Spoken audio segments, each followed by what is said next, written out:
చరిత్రకు సంబంధించిన విషయాలు, కొత్త కొత్త కథలు ఇలాంటివన్నీ తెలుసుకోవటం నాకు చాలా ఇష్టం. ఆ క్రమంలోనే ఈ కొండవీడు రాజ్యం గురించి నేను పరిశోధించేటప్పుడు నాకు ఈ కథ తెలిసింది. ఈ కొండవీడిని పాలించింది రెడ్డి రాజులు. రెడ్డి రాజుల ఆస్థానంలో శ్రీనాథుడు ప్రసిద్ధ కవిగా ఉన్నాడు. శ్రీనాథులు ఒకసారి విజయనగర సామ్రాజ్యానికి వెళ్తే అక్కడ హరిహర రాయలు పరిపాలిస్తున్నారంట. ఒకరోజు హరిహర రాయలు శ్రీనాథునితో ప్రపంచంలోనే గొప్పదైన మేడ కట్టాలని ఉందని చెప్పారంట.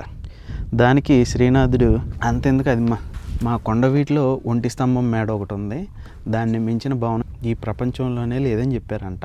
కానీ ఇక్కడ చూస్తే నిజంగా అలాంటి భవనం ఏమీ లేదు. హరిహర రాయలు ఇది నిజమో కాదో తెలుసుకోవటానికి తన సైనికుల్ని గూఢచారులుగా కొండవీటి ప్రాంతానికి పంపించారంట. శ్రీనాథుడు తన కులదైవానికి ప్రార్థించి తన రాజైనటువంటి కుమారగిరి రెడ్డికి అప్రతిష్ట రాకూడదని చెప్పి తన అబద్ధం చెప్పాను, తన తప్పును క్షమించమని వేడుకున్నారంట. వెంటనే కొండవీడు కొండల మధ్యలో 7 తాడి చెట్లంత ఎత్తు 7 మూకుల వెడల్పు ఉన్నటువంటి కాండంతో ఒక పెద్ద ఒంటి స్తంభం ఏర్పడిందంట. దానిపైన ఒక మేడ ఏర్పడిందంట.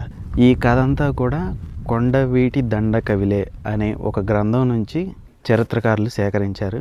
కొండవీటి కైఫియత్ అనే ఇంకొక వేరే పుస్తకంలో ఈ ఒంటి స్తంభం మేడను కట్టింది కుమారగిరి రెడ్డి అని చెప్పి ఉంది.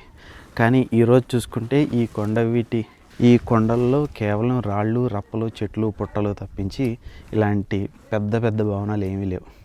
సో ఇలాంటి చరిత్రకు సంబంధించినటువంటి ఇంట్రెస్టింగ్ విషయాలు తెలుసుకోవడం కోసం యూట్యూబ్లో మన ఛానల్ని సబ్స్క్రైబ్ చేసుకోండి, ఇన్స్టాగ్రామ్లో మన పేజ్ను ఫాలో అవ్వండి.